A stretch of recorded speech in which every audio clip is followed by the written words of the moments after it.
이렇게 유형별로 이렇게 나눠져 가지고 그 유형에 A와 난이도 어려운 거, 근데 요거 두 개를 이제 개념들을 갖다 쓴다. 초등 수학은 중고등 수학의 기초가 되는 정말 중요한 기본기를 다지는 그런 단계입니다. 초등은 그래도 시간적 여유가 있어서 수학의 배움에 있어서 실제 조작 활동들도 많이 해볼 수 있고 또 다양한 교구를 활용해서 연습하고 눈으로 결과를 또 확인할 수 있는 시간들을 갖게 됩니다.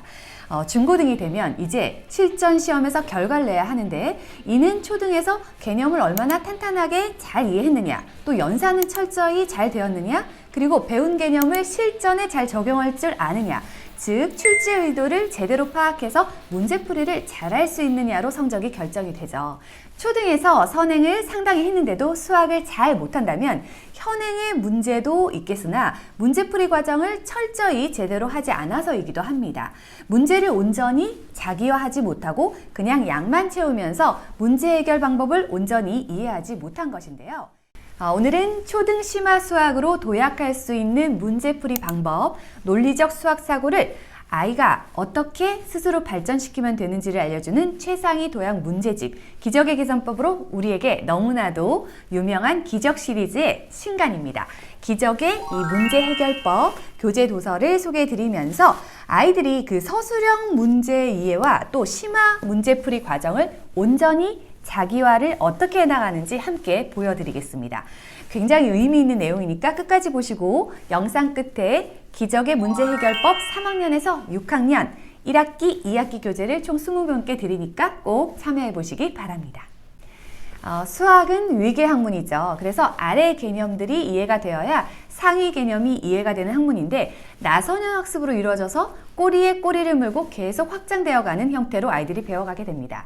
그간 수학에서 개념 학습이 중요하다는 것은 모든 수학 관계자들이 입을 모아서 하는 이야기들인데요. 그럼 개념, 즉 정의와 성질을 아이가 온전히 이해했어요. 그럼 이제 바로 문제를 풀면 잘 풀까요? 아니죠. 그 개념을 문제마다 적재적소에 적용하는 방법까지를 알아야 잘 풀 수 있습니다. 구슬이 많아도 깨어의 보배다, 이런 속담과 같은 의미가 되겠는데요. 도구를 굉장히 많이 갖고 있는데 그 도구를 어떻게 쓰는지 모르면 아무 소용이 없다는 의미입니다. 그래서 일단 수학에서 개념을 이해했다, 그리고 개념을 온전히 암기했다, 그리고 기본 문제에 적용해 풀면서 개념이 문제에 어떻게 적용되는지 이제 알았다, 그리고 나면 개념이 포함된 난도 높은 심화 문제를 풀어간다. 이런 프로세스대로 이해를 하면서 해나가면 됩니다. 이런 방식으로 이제 점진적으로 수학적인 능력을 키워나가게 되는데 사실 문제를 풀면서 역으로 개념 이해가 좀 덜 됐던 부분들을 이해하는 경우도 물론 있습니다. 어쨌든 아이들이 현행에서 배운 개념을 온전히 이용하여서 고난도 문제까지 풀 수 있다면 그 개념을 완전히 이해한 것이고 또 고난도 문제는 많은 양을 풀지는 않아도 아이에게 수학적 사고력을 높여주고 문제 해결력을 높이는 데 도움을 줍니다. 자, 이렇게 3학년 1학기에 나눗셈 단원에 이 문제가 있습니다. 여기 보시면 그 도로에 심은 나무의 수를 나눗셈으로 구하는 그런 문제인데요. 이걸 풀면서 나눗셈은 이렇게 적용하는구나 라는 거를 아이가 알게 되죠. 그리고 이번에는 5학년 1학기 약수와 배수 단원의 그 3학년이 푼 문제와 좀 비슷해 보이는데 여기 보시면 채소 공배수의 개념을 적용해서 풀어야 하는 문제가 나옵니다. 여기에 두 개념이 쓰이는데요. 하나는 이렇게 나눗셈, 그리고 다른 하나는 채소 공배수입니다. 이렇게 이제 앞서서 배웠던 개념을 윗학년에 계속 끌어다 쓰게 되는데요. 그래서 수학은 이제 구멍이 여기서 생기면 윗레벨을 풀었을 때 앞부분에서 못 풀게 됩니다. 여기에 계산 정확도가 떨어지면 내용 이해는 다 하고 잘 풀었는데 계산 실수로 또 틀리기도 합니다. 기본서에서는 그 대부분이 해당 단원의 개념을 배운 것을 가볍게 적용하면 풀리는 그런 문제들이고요. 심화서는 해당 단원에 배운 것의 개념을 다른 방식으로도 생각해 봐야 하거나 또는 두 가지 이상의 개념들을 결합하여 있다거나 더 깊이 생각해서 문제풀이는 몇 번의 프로세스를 거쳐야 되는 그런 문제들입니다. 이 문제집은 우리가 기존에 풀어왔던 최상위 레벨의 심화 문제집들과 아주 중요한 차이점이 있는데요. 수학적 능력이 뛰어나지 않은 대다수의 아이들이 기적의 문제 해결법에서 제시하는 방법들로 연습을 해나가면 충분히 심화 문제를 잘 풀 수 있는 훈련이 되겠구나를 느꼈어요. 제 생각에는 2개 학기 정도, 그래서 1년 정도만 연습하면 확실히 달라질 수 있습니다.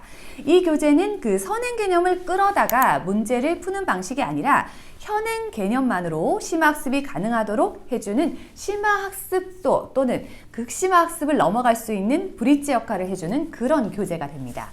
이 교재 후 더 어려운 난도의 심화 또는 극심화 문제를 풀 수 있는 친구들은 풀어도 괜찮지만 이 정도만 초등에서 완벽하게 풀고 이해하는 수준이라 해도 뛰어난 수학적 능력을 갖출 수 있을 거예요. 3학년부터 6학년까지 이렇게 1학기, 2학기의 단원들을 보여주고 있는데요. 그 3학년 때 사실 수포자가 조금 나온다 이런 말이 있지만 5학년에 특히 새로운 수학 개념들이 많이 쏟아져 나오는 시기다 보니까 5학년에 한 번에 큰 고비가 옵니다. 바로 그 1학기의 약수와 배수, 그리고 약분과 통분, 그리고 2학기의 분수 등의 단원들이 됩니다. 이 문제집에서는 아이들이 이제 수포자가 되지 않도록 문제 형태들을 나눠서 이해시키고 있습니다. 이렇게 같은 레벨의 그 문제를 푸는 유형들이 있고요. 그리고 레벨별로 아이가 익숙해지면 좀 더 어려운 레벨의 문제를 해결하는 방법들을 아주 구체적으로 알려주고 있는데요. 이렇게 문제마다 아이들이 어려워하는 지점, 실수를 많이 하는 포인트를 이렇게 콕 집어서 비법으로 설명해주고 있습니다. 이 비법은 단순히 그 주어진 문제를 해결하는 힌트 역할 외에도 문제를 해석하는 방법을 훈련시켜주는 역할도 하고 있어요. 이렇게 그 그림을 문제로 풀어서 이해하는 훈련, 그리고 왜 그렇게 풀어야 하는지, 왜 그렇게 풀면 안 되는지 문제의 함정을 파악하는 훈련을 자연스럽게 연습할 수 있게 됩니다. 사실 처음부터 문제풀이가 이렇게 잘 되지 않습니다. 그럴 경우에는 여기 이렇게 문제가 있으면 아이가 그 답지가 되게 잘 돼 있어서 답지를 보고 연습을 일단 해나가는 것이 중요합니다. 특히 이 서술형 문제들은 단순히 사실 답만 맞추는 게 중요한 것이 아니라 순서대로 그 적합한 개념을 적용하면서 풀이 과정을 쓰는 게 굉장히 중요합니다.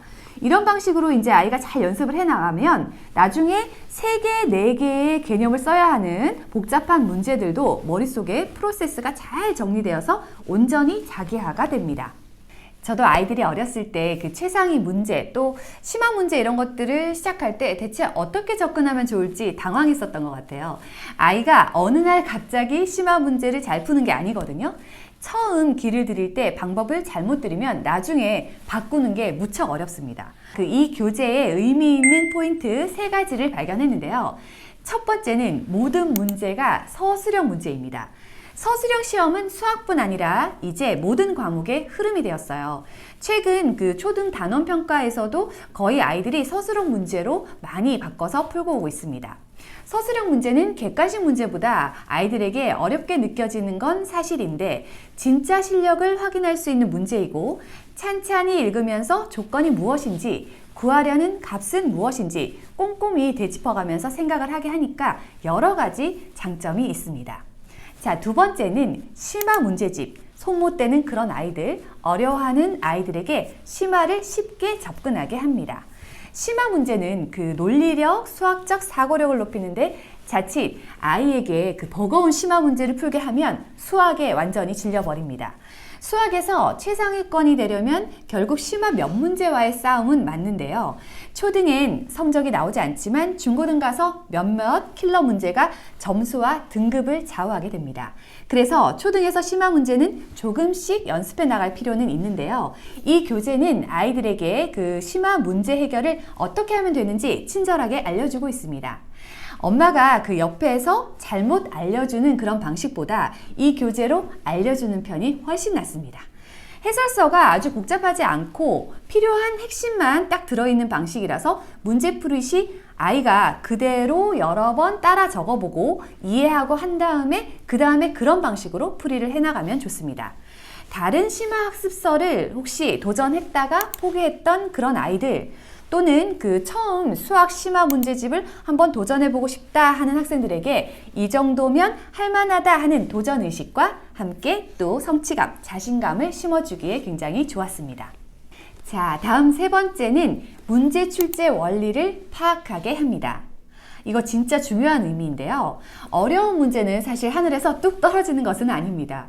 기본 문제에 여러 조건들이 하나 둘 추가되거나 여러 개념들이 서로 얽히면서 기본 문제가 점점 어려운 문제로 변화되어 가는 과정인데요.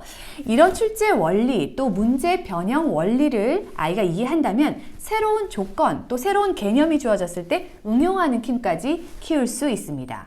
학기별로 그 최상위 유형의 문제들을 40개씩을 골라서 출제 원리에 따라서 문제를 분리하고 재구성해서 아이들이 헷갈리는 개념들을 비교하면서 정확하게 파악하고 또 새로운 조건이 주어졌을 때 적용하는 방법을 학습해서 좀 더 자연스럽게 문제 출제 원리를 아이들이 파악해 가게 됩니다.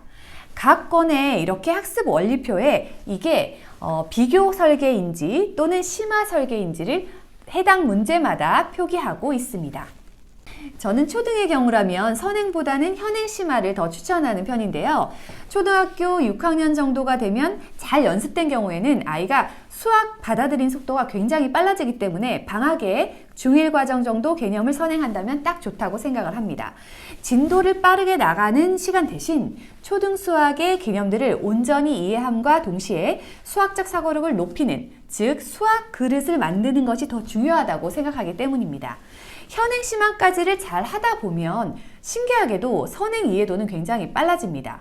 선행하며 수학 양을 쏟아붓는 것보다 수학 학습하는 방법과 질이 중요하다는 의미인데요. 그 보여드린 풀이 방법, 아이에게 반만 덜렁 써놓게 하지 말고 이렇게 풀이 과정 쓰는 연습을 시키고 정교해 나가는 것이 아주 중요합니다. 한 문제를 풀더라도 꼼꼼히 제대로 풀게 하는 습관을 갖추게 되면 아이들이 이후에도 계속 그렇게 풀게 되는데요. 이 좋은 습관을 들이면 중학교, 고등학교 가서도 그대로 이용할 수 있습니다. 기적의 문제 해결법은 학교에서 해당 단원을 배우고 기본서 수학 문제집을 풀고 나서 해당 단원 부분을 이걸로 심화하는 형식으로 해나가면 가장 좋을 것 같은데요. 기본서를 아이가 매일매일 조금씩 하고 있다면 이건 주말에 페이지를 정해놓고 풀어가도 좋습니다. 반드시 문제풀이법을 그대로 연습해 보게 하고 초반에 좀 잘 잡아주시면 아이가 어떻게 문제풀이를 해나가면 되는지 알게 될 것입니다. 자, 이렇게 기적의 문제 해결법 소개와 함께 오늘 초등수학 심화학습법에 대해서 말씀을 드렸는데요. 아이가 그 문제풀이를 잘못 쓰는 경우 다시 써야 하니까 그 포스트잇으로 문제풀이 과정을 몇 번 연습하고 그리고 최종풀이를 문제집에 바로 써도 좋습니다. 오답 노트를 따로 안 써도 이렇게 하면 문제집에 한 번에 정리가 잘 됩니다. 심화를 시키고 싶은데 방법을 몰라서 시작하기 어려웠다. 또는 심화가 아니어도 아이가 수학 문제 풀이 방법을 아직 잘 모르는 것 같다 하시면 이 문제집 적극 추천드립니다. 기적의 문제 해결법은 이렇게 3학년부터 6학년까지 학기용으로 나오는데요. 1학기, 2학기 총 8건입니다. 영상 끝에 1학기 학년별로 조금씩 보여드리니까 해당 학년으로 살펴보시고요. 댓글로 원하는 학년과 학기를 적으시고 우리 아이 심화 문제 어떤 어려움들이 있는지 남겨주시면 총 20분에게 원하는 교재를 한 권씩 보내드리도록 하겠습니다. 수학은 사실 하면 할수록 점점 재밌어지는 학문 같습니다. 우리 아이들 모두 수학 싫어하지 않고 수학의 재미와 즐거움을 꼭 알아갔으면 좋겠고요. 또 어려운 문제에 좌절하지 않고 좀 한 발짝 한 발짝 천천히 잘 연습해서 스스로 성취감을 느끼면 좋겠습니다. 여러분의 무한 격려와 응원이 아이를 나아가게 하니까요. 문제 한 문제 한 문제 풀 때마다 많은 칭찬 부탁드릴게요.